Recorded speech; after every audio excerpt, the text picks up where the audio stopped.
रही बात ज्योतिरादित्य सिंधिया जी की, छोड़ो कल की बातें, कल की बात पुरानी, नए दौर में लिख देंगे मिलकर नई कहानी।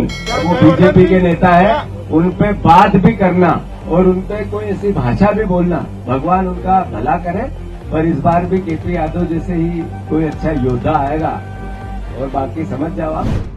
ग्वालियर में जब मध्य प्रदेश के कांग्रेस अध्यक्ष जीतू पटवारी से ज्योतिरादित्य सिंधिया के बारे में सवाल किया गया तो उन्होंने कहा, छोड़ो कल की बातें, कल की बात पुरानी, नए दौर में लिखेंगे हम मिलकर नई कहानी। दरअसल गुना लोकसभा क्षेत्र को ज्योतिरादित्य सिंधिया का गढ़ माना जाता है। कांग्रेस इस सीट पर किसे चुनावी मैदान में उतारेगी, इसको लेकर पीसीसी चीफ जीतू पटवारी ने सोमवार को संवाददाताओं से बातचीत में साफ संकेत दे दिए हैं और केपी यादव का नाम सामने रख दिया है। राहुल गांधी की भारत जोड़ो न्याय यात्रा फिलहाल मध्य प्रदेश में है। गुना लोकसभा क्षेत्र को ज्योतिरादित्य सिंधिया का गढ़ माना जाता है। कांग्रेस इस सीट पर सिंधिया को पटकनी देने के लिए रणनीति पर लगातार काम कर रही है। इसके संकेत पीसीसी चीफ जीतू पटवारी के बयान से मिले हैं। पीसीसी चीफ जीतू पटवारी ने सोमवार को संवाददाताओं से बातचीत में गुना लोकसभा सीट पर कांग्रेस की रणनीति के संकेत दिए। सिंधिया के सवाल पर जीतू पटवारी ने कहा, छोड़ो कल की बातें, कल की बात पुरानी, भगवान उनका भला करे। पर इस बार भी केपी यादव जैसा ही कोई योद्धा आएगा, बाकी आप सब खुद समझ लीजिए।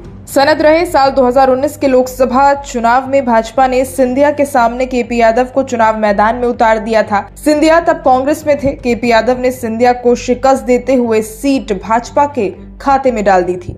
जहाँ तक चुनाव की बात है, हमारी कंप्लीट प्रक्रिया हो गई है। हमने मिलजुल कर, कल भी जितेंद्र सिंह जी ने ग्वालियर में उसके लिए आप लोगों के बीच में बयान दिया था। सही समय पर पहली हमारी जो सीईसी होगी उसमें election committee, national election committee की मीटिंग, उसके बाद यहाँ टिकट डिक्लेयर किसको देना है किसको नहीं देना है क्लियर कर दिया जाए।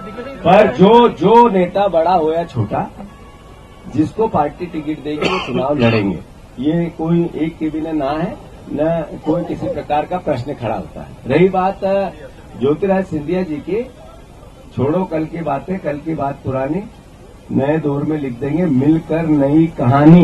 वो बीजेपी के नेता है, उन पे बात भी करना और उन पे कोई ऐसी भाषा भी बोलना, भगवान उनका भला करे। पर इस बार भी केपी यादव जैसे ही कोई अच्छा योद्धा आएगा, और बाकी समझ जाओ आप। आपको बता दें केपी यादव भी पहले कांग्रेस में ही थे। केपी यादव सिंधिया के प्रतिनिधि थे। कांग्रेस छोड़कर वो भाजपा में आए थे। भाजपा ने उनको सिंधिया के खिलाफ ही चुनाव मैदान में उतार दिया था। इस बार गुना सीट से केपी यादव को टिकट नहीं दिया गया है। इस बार भाजपा ने गुना से सिंधिया को टिकट दिया है। इससे केपी यादव के पाला बदलने की अटकलें भी लग रही हैं। अब पीसीसी चीफ जीतू पटवारी ने बयान दिया है कि सिंधिया के सामने केपी यादव जैसा ही कोई योद्धा आएगा तो इससे अटकलों को और ज्यादा बल मिलते नजर आ रहा है। देखना ये होगा कि कांग्रेस किसे मैदान में उतारती है। मोहन कैबिनेट के अयोध्या जाने के सवाल पर जीतू पटवारी ने कहा कि भगवान राम आस्था का विषय है, कण कण में राम है, वो जा रहे हैं, ये उनका इंटरनल मामला है। बता दें कि मध्य प्रदेश में न्याय यात्रा के तीसरे दिन राहुल ग्वालियर के मोहना पहुंचे थे।